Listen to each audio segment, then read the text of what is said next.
There once was a woman who was very, very cheerful, though she had little to make her so, for she was old and poor and lonely.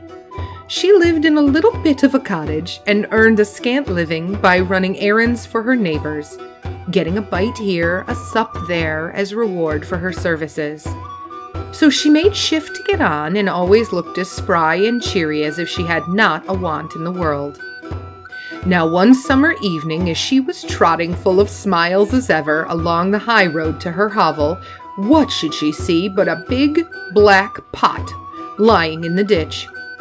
"Goodness me," she cried, "that would be just the very thing for me if I only had something to put it in. But I haven't. Now who could have left it in the ditch?" And she looked about her, expecting the owner would not be far off, but she could see nobody. "Maybe there's a hole in it," she went on, "and that's why it has been cast away. But it would do fine to put a flower in for my window, so I'll just take it home with me." And with that she lifted the lid and looked inside. "Oh, mercy me," she cried, fair amazed. "If it isn't full of gold pieces, here's luck." And so it was, brim full of great gold coins. Well, at first she simply stood stock still, wondering if she was standing on her head or her heels. Then she began saying, "Lawks, but I do feel rich. I feel awful rich."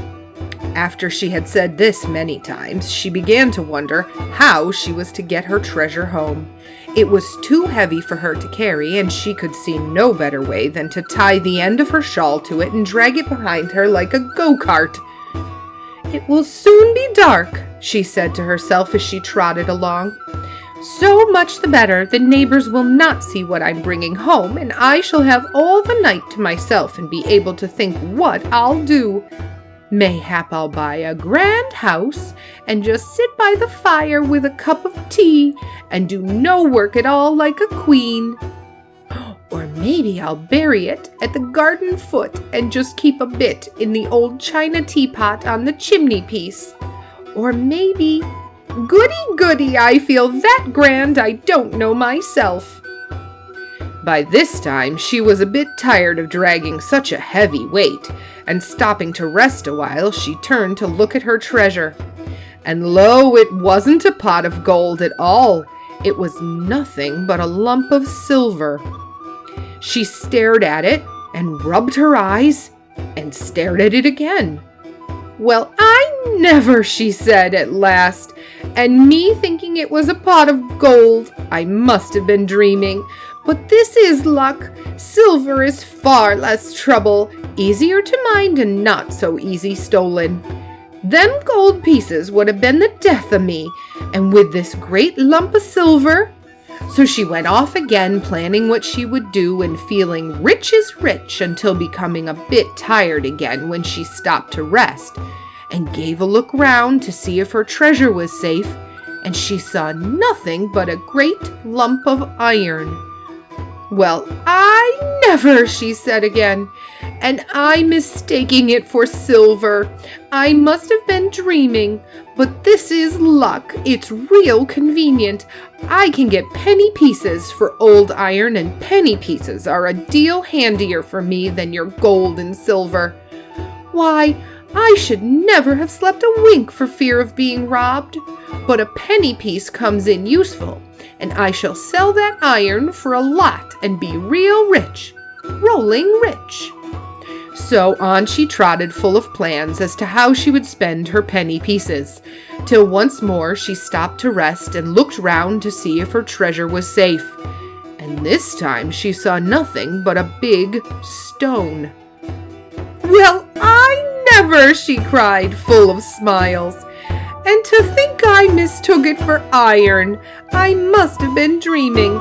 But here's luck indeed, and me wanting a stone terrible bad to stick open the gate. Ugh, my, but it's a change for the better. It's a fine thing to have good luck."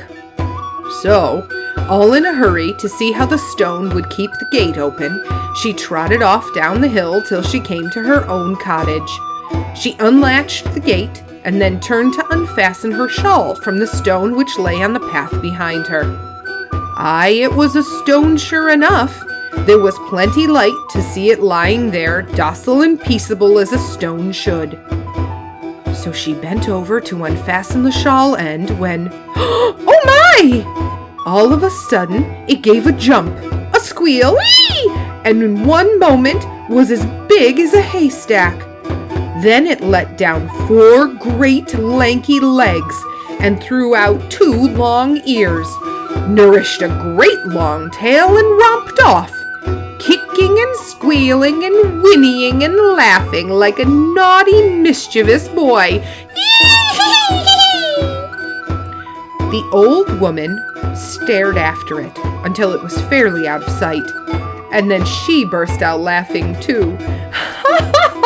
Well, she chuckled, I am in luck.